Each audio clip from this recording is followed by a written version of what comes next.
Hi, Heartbreakers. So today I have a special guest, Lorena. No, I said it wrong, didn't I? I've been said for like the last 10 minutes, I've been trying to roll my R the way I'm supposed to say it. Lorena. You got it. Lorena Gomez. Yes. Right? Mm-hmm. Yes. And your middle name's Alexandra. Alexandra, yeah. Yeah, nice. Yeah, but you can do it. That's such a pretty name. Thank you. How it flows. You have siblings?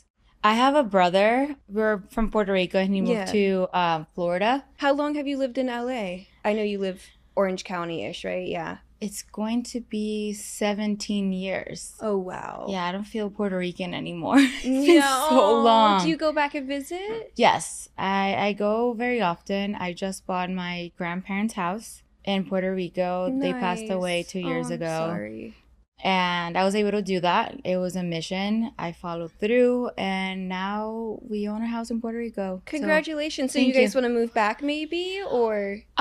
Not yet. Everything, it's up in the air, especially since I have a baby. How old's your daughter now? 2. Oh, okay. Mm-hmm. Okay. So she's like baby-ish, but like can walk and stuff. Can walk, can terrorize. Yeah. Yeah. Nice. And I know you're a comedian too. How long have you been doing that? I started 2 weeks before I found out I was pregnant. Oh, so a little bit later then. Yeah, I was like, I didn't know I was pregnant, and I started taking classes. And while going to a class and I was trying to like riff new content, I tried to make a joke about me being pregnant and not wanting to be pregnant, and I started crying. And like everyone was like, is this a joke? This is not funny. I'm like, I'm pregnant. I don't know what to do. But you didn't know yet. I knew it. Like I found out like right before or a day before. And I'm like, damn. I'm going to quit comedy. I don't know what to do. Like I didn't expect I was going to get pregnant. Well, why did you want to quit? You can't do it pregnant? It's just like the stigma in Hollywood. Like I'm not Ali Wong that could be like, oh yeah, like I could have 3 pregnancies and be on stage and rage. I mean, I literally did not know what I was doing. Mm-hmm. And obviously, like, your body is changing. You're going through, like, all these hormones and past depression that you, like, go through, too. Yeah. And you're very vulnerable. Like, in being on stage and having a belly on stage. Yeah, that and like people are just waiting for you guys to mess up. You know what I mean? Like I really love comedy shows, but there's times where I'm like, I could feel the tension. Like sometimes it's just not a good crowd where people just don't find anything funny. Like it doesn't matter if the joke's truly funny or not. You know what I mean? Like there's sometimes where people are just so cold. Yep. And I can't imagine like being pregnant too. Like that's just, it's emotional just in general. It was pretty wild, but I decided to keep going. I'm like, you know what? Like this is a test, and I really wanted to do comedy, and I wasn't gonna give up. Like I'm very resilient, and like no obstacle will come in front of me like that would prevent me to like, I don't know, be my best self. You're a go-getter. That's what it is. I try to be, but I mess up so many times, hit my head on the ground so many times. It's almost funny. So that's why I do comedy. Yeah, in hindsight. nice. Yeah. And how is it like being a mom just in general?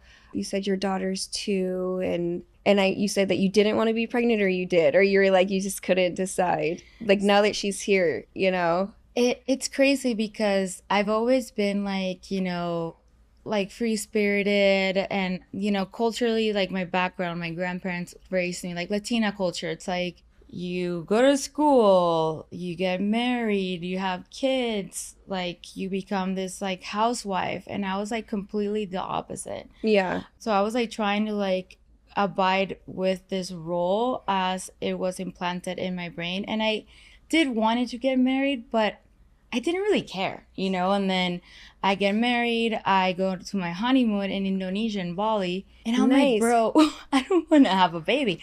I can live here. I make friends in like every resort. I was already learning Balinese, like winging it.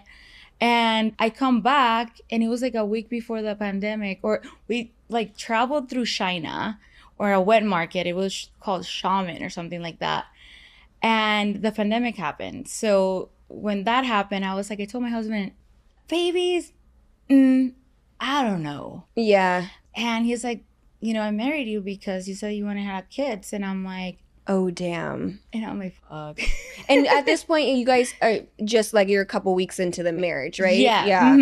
And the pandemic happened, and I was drinking 2 bottles of wine, trying to do TikToks. And you got pregnant.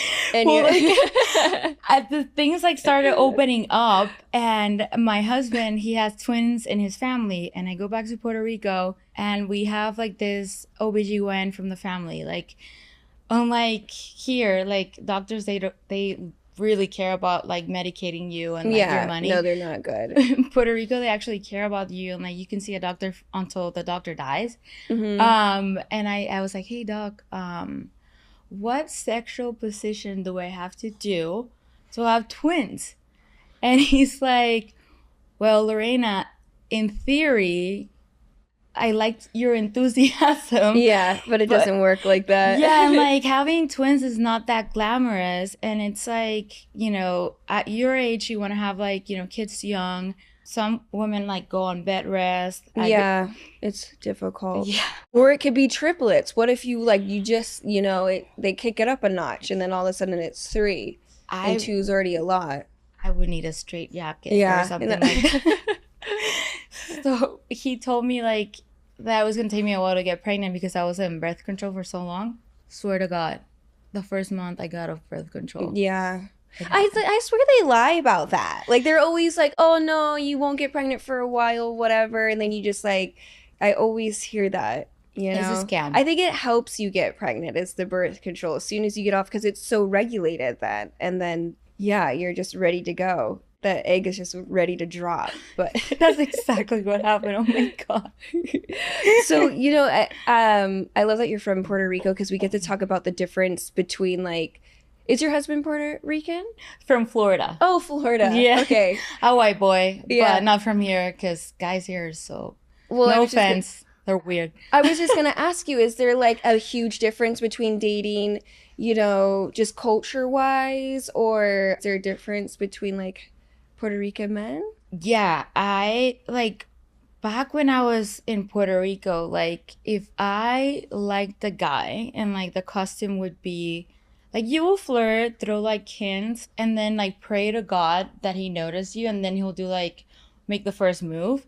Whereas like here, I was surfing a lot when I first moved out here, and I would see all these hot men, and they would just look at you and like smile, and I'm like, what the F, like do you like me or like, not? do you like me? Exactly. And I was like so like flabbergasted. I don't even know if that word makes sense in English because English is second language. But I was talking to like one of my roommates and she's like, Lorena, like culturally men here, you approach them. I know, it's so annoying. But the problem is with that is that if I have to approach a man, I already feel like I'm in my dominant position and like my masculine position, and that it will never work. So I feel like that's why marriages last longer in other countries. But yes, that's how it is. You have to go up to them. It's horrible. You have to buy them a drink. You have to take them out to like 3 dates before it's like, the rules are reversed. It's like you got to take the guy out to get some sex for them at least 3 times. They act all like, no,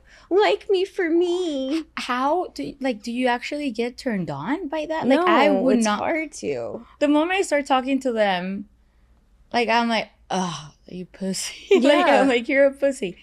But yeah, tell me how you would hit on them. I used to send like shots to guys. Like if I liked them, I saw that they were like noticing me, whether I was at a restaurant or like a bar, I'd send a drink over, like seriously. And then they come over, hey, you sent me. Like that's what guys used to do to me.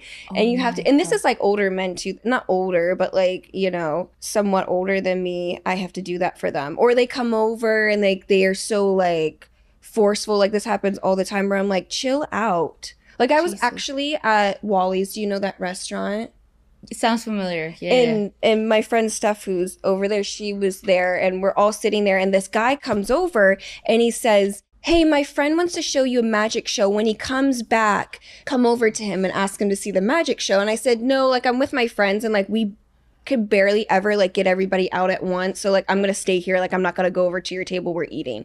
Then the friend comes over back again. He's like waving me over. He's like the guy in the hat, and I just ignore him. Like, what? I'm not gonna run over to the table and be like, "Hey, so your friend told me you want to show." Like, that's so embarrassing for me. I'm not gonna do that. Holy And crap. so then the friend comes back over. He said, "You really embarrassed my friend." He was like, "You really embarrassed him. Can you go to EPLP and meet us there?" I said, "Tell your friend to come over here and speak to me. If he wants to take me out, tell him to come over." Then a third person and another girl come over and was like, "Hey, you really embarrassed him. He really wants you to meet him at EPLP." And I'm like, "Bro, come over. If you want to speak to me, come over. You sent 4 people now." How old was this person? I don't know. I never went over. Like they were like, and the situation got so hostile because they kept begging me to go over to this guy. And I was like, "Just tell your friend to come over to me. I'm not going to go over there. I'm not. I have too much pride and I'm already crazy dominant. Like, I'm already crazy dominant. If he can't come over to me and just be like, 'Hey, what's your number?' without feeling embarrassed, it's not going to work. We're not going to get past like one sentence." Like, seriously. It's crazy because, like, this is not the first time that I heard, like, you know, a Cali girl or, like, culturally. Yeah. They entertain that. And No. Well, I mean, after the first person will come to me. Yeah. I'll be like, "Bro, get me out of here." Like, yeah. But then, like, 4 people, like. I know, so ridiculous. But that's just how the guys are. Like, they'll send their friend over and be like, "Hey, do you want to go speak to my friend?" I'm like, "No, I want your friend to come over. I want your friend to come over here." That's insane. It's like, so gross. Yeah, like, I tried dating out here, and it was just like, I got my heart broken, and I started playing the game. It's crazy. It is. It's like, it's not worth it. Just be single. Well, you're married. You're good. You're married and you have your baby.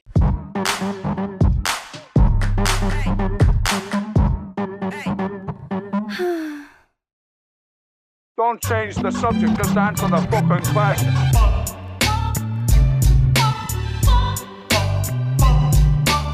What the fuck is this piece of shit? We have hot topics, and I really, because you have your baby, and I like this one because I don't know many people, well, maybe you want to talk about it, but it's about postpartum depression affects everyone in the family. Mm-hmm. And it says, in a new study conducted at the University Wisconsin-Madison, Professor Tova Walsh discovered that both parents of a new baby struggle with the transition to parenthood. 1 in 7 women are affected by postpartum. As it turns out, 1 in 10 men feel baby blues also.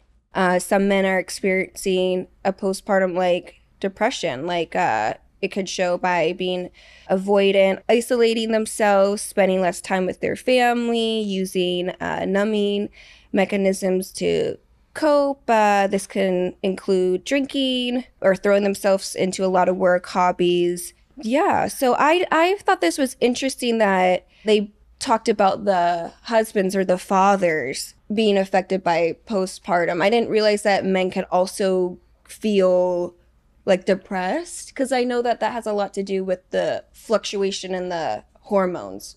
Yeah, that cause the postpartum, right? If I'm not wrong. I mean, like, how do you feel about that? Do you feel like men do get depressed, or like? So by definition, based on like my understanding, because I had perinatal depression, so I was depressed. What's that? I didn't know that until like I went through it. So perinatal depression is while you're pregnant before giving birth, you get depressed. Yeah, because of the hormones, I'm guessing. The hormones, denial, like, I honestly, like, I was just in, like, another planet. Comedy really helped me in writing. Yeah. And then postpartum was worse because I had lost, you know, to my grandparents. Yeah. So maybe just depression in general, though? All of it. Yeah. So, like, I was almost, like, hospitalized because I couldn't, like, function, but I was like, I kept going and going and going. Yeah.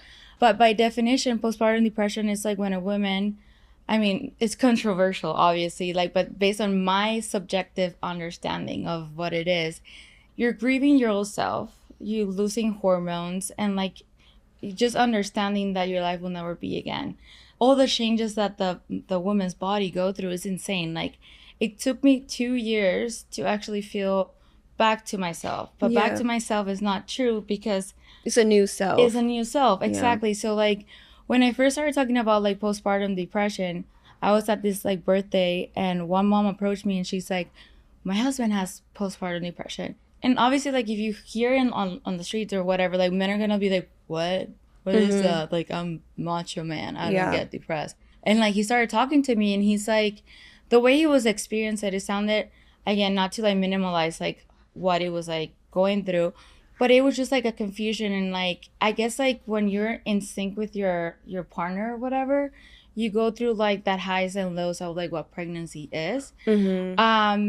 Thankfully, my husband did not go through that, but science, it's completely different. It's like, yeah, hasn't been talked much about like what men go through, but at this point in time, you know, you haven't heard anything like getting help in California for postpartum depression for women is nearly impossible. Yeah, like, is there a medication that helps it? They just subscribe like regular antidepressants, or do they regulate the hormones, or do they do it all, or there's nothing even? They just say watch and see, because postpartum depression is actually dangerous. There's sadly there's women that have actually killed their children because they haven't been able to manage it, or it's been ignored. Like, people can lose their marriages due to it, and or you just can't even be a mother.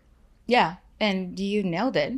I went through everything except, thank God, like, I'm not, my baby's my everything, even though she drives me insane, because she's me, but she looks like my husband, which is insane. It was just surreal, like something in my body, like a shadow in my body. I was scared all the time. Like, I will look at her and I'll be like, oh my God, like, what if I grab a pillow? And I know it might be triggering to people, but like, I read so much about it. Like, if I suffocate my baby, or like part of my comedy thing is like making fun of like what I went through. And like, sometimes I would fantasize about walking into the 405.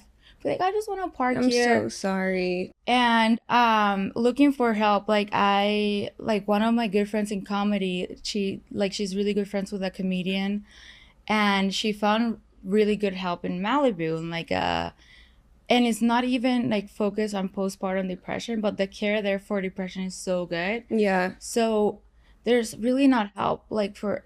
I'm so sorry. Yeah. I'm going to have to, like, you know, when this comes out, I'm going to have to do some research, honestly, and see if there's even some things that we could put at the bottom for, like, you know, mothers that are struggling, like a 1-800 or something. Because, yeah, I have a family member that she never recovered from postpartum depression. She lost her child. He's in, you know, the foster system. She went on drugs. And I was like, I remember when she had him, I'm like, her depression is so bad. She actually tried to run in front of a car at one point, and we thought it was every mental illness, you know. And looking back, I'm like, that was postpartum depression that nobody wants to, like, they'll just say like, oh, okay, then now you're schizophrenic. It jumps, you know. It's never like, let's medicate this person. And I'm really happy that you're better now. I really am. It's like, it took so long. It was insane. I mean, I tried like medication, acupuncture, I mean everything, because I was very committed to like be better. I'm not saying like other women are not. Yeah. But it's so strong, so strong that I never thought I was gonna get out of it. Like, I literally didn't think I was gonna make it another day. Yeah, and you know what doctors need to do too, I think, is like, they want to explain everything to you while you're pregnant, but what they don't want to explain is postpartum depression. I think that they need to like hammer that into people too, so they can like almost like be like, oh wait, that's what I have. Because I think that it's hard for people to figure that part out, you know. My brain doesn't jump like when I'm depressed, like, oh, I'm actually depressed. I just think I'm being weird. Yep. And, exactly. You know, like literally I'm like, oh my God, I'm just being so weird. I can't control myself. But it's never like, oh wait, I'm depressed right now or whatever. And the weirdness, I can totally relate. I'm like, oh, what is wrong with me? And it's like, oh, it's like a normal thing that humans face. And here, like, doctors, they just give you a pamphlet. Yeah, no like, way. They're like, okay, this is postpartum depression. This is postpartum blues, because there's those blues and then the depression. There's a difference. Sometimes the blues, I'm guessing, is just like you're just a little sad. And it's then, like, I think it's like a 10 days post, like, exhaustion. Yeah, like post like giving birth to your baby.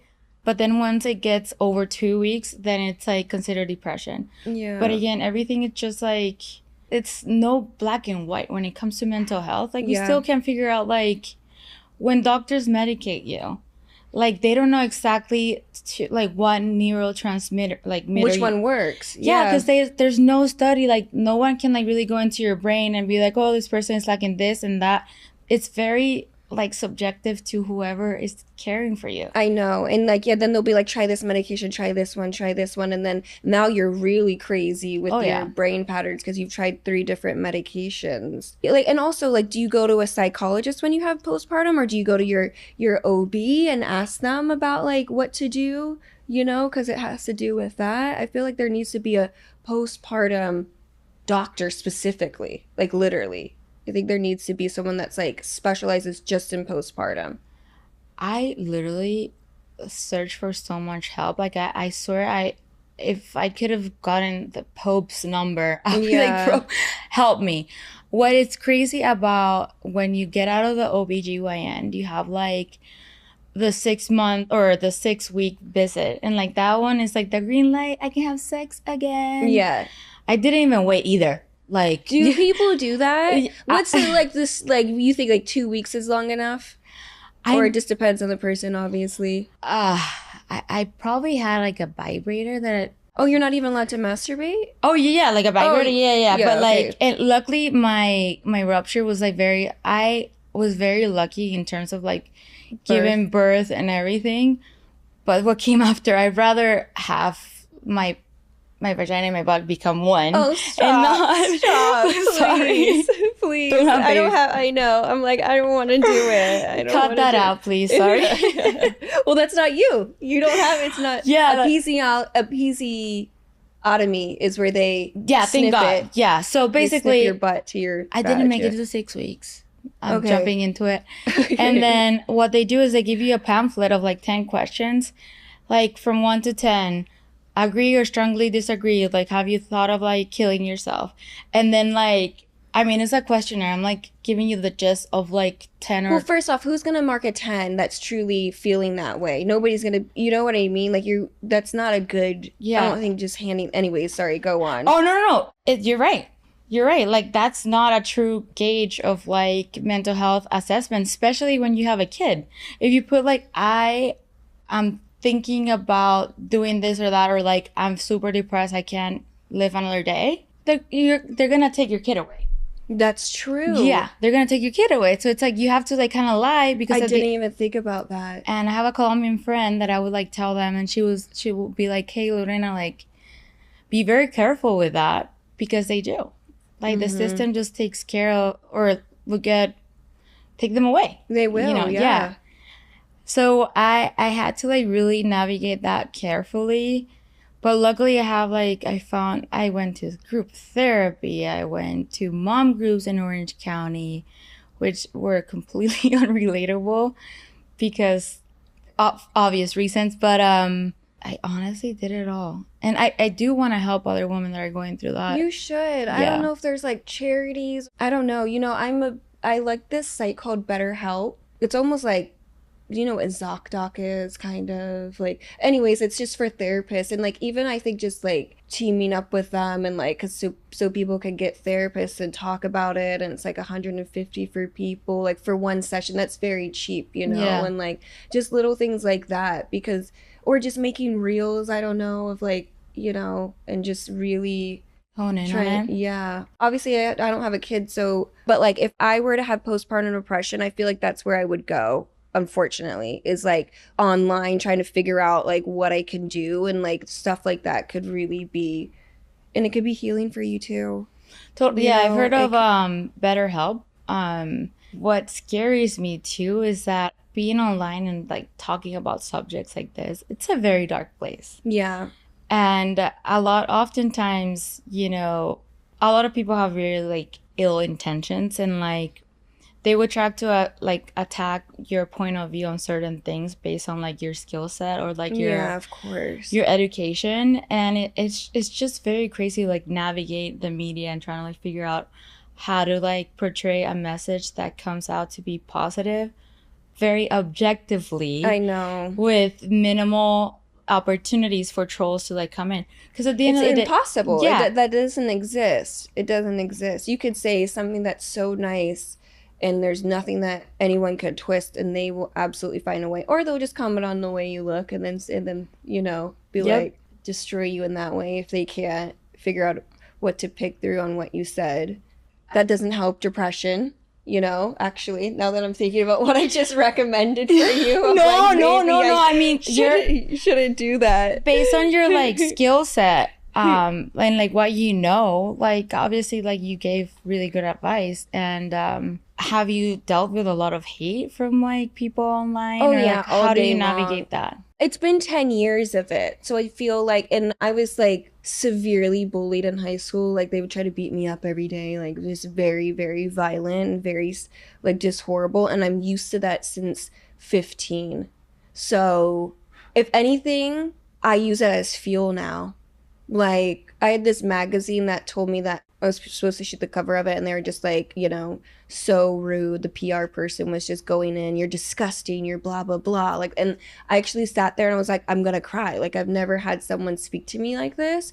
And I was like, I'm gonna use it as fuel, because guess what? I bet you one day I could absolutely get on the cover of that. And I won't even say the name, but I bet you I will be able to, just because you pissed me off enough. So I do use it as Fuel. it doesn't affect me. That's good. It really doesn't. But before it used to, like people would comment, like I could have like one stretch mark like on my hip where it's normal, and people would be like, I see a stretch mark, or I'm like 18, you know? It really did. There was times where I felt very sad. Did you grow up out here? No, I grew up in Ohio. Ohio. Yeah. And now that's like a slang for Gen Z. What? Like so Ohio. Everybody hates Ohio. No, it like, means something gross, huh? You're That's like, so Ohio. Like it's lame and it's like, insane. Like they associate whatever. Gen Z is gonna ruin our lives. Yeah. I don't know what generation I am. I think I might be a Gen Z. Am I a Gen Z? I'm 96. You're millennial for a couple of things. Oh, Gen so Z. I'm a millennial then. Okay, good. I want to be a millennial, right? That's better. You than be Gen whoever Z, you want to be. Like, Okay. it's like, no, I mean, and obviously, like, your success, like, goes beyond, like, any Ohio term. But it's funny. Yeah, that's what we were talking about, the Ohio term. And getting bullied in Ohio, like, I don't know if I want to raise my child in California. I could not even imagine. I think you should homeschool. I think that I was thinking, oh my God, thank you. Or just thank you. and there's so many different homeschool little groups, and I'm learning more and more about it just through people like you and like saying it, like where they can socialize. It's almost like borderline going to school, but small groups and stuff like that. But I cannot imagine how mean kids are today. I can't imagine it. And they were pretty mean. If you have resources for homeschool or know people, please let me know. I will. Because seriously, I know a lot of people talking about it. And when do they have to go to school? Like, is it like you have a couple of years, obviously, or no? So I have friends that, you know, a year and a half, 2 years are already like in school, and I see them with Universe. That's for me is like triggering. And like the stories that I hear, and like I want to make sure, like, if it comes down to her being in school in the system, one, it's gonna be private school, not to sound like pretentious, it just has to be like that. Homeschool. And I tell people, and like they look at me like, oh, you're crazy. And I'm like, I am who I am. I'm gonna be preschool or homeschool. And I want to make sure that she talks, because there's so many like sickos out there, and I've heard stories, and it's just like, I don't know, being a parent is the craziest thing. Like, you give birth to your biggest weakness in your life. And it's beautiful. I don't want to do it. Everybody that the more days that pass and the older I get, I'm just like, don't feel pressured by like the system or like whatever. I mean, like, I feel the opposite. I feel like I don't want to do it at all. Good for you. Yeah, like, not a lot of people know what they want and what they want to accomplish. Yeah, I think I'm good. I froze my eggs. I talk a lot about it. I froze my eggs, so I feel like I have until I'm 45. Amazing. I feel like that's so you have an egg supply. You have a successful podcast. Life is good. Yeah, life is good.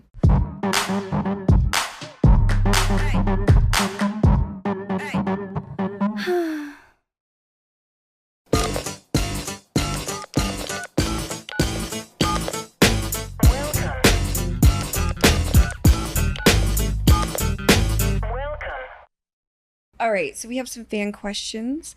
I, 28 male, recently got into a fight with my girlfriend when I said that Sabrina Carpenter was my Hollywood wife as a joke. She does the same thing with a bunch of hot guys in movies and TVs. I never thought anything of it. When she says it, it's just a joke and not that deep. Now that I've made this joke, she's accused me of actually loving her and that I'm probably cheating on her. It feels like a crazy double standard. I'm pissed about it. What should I do?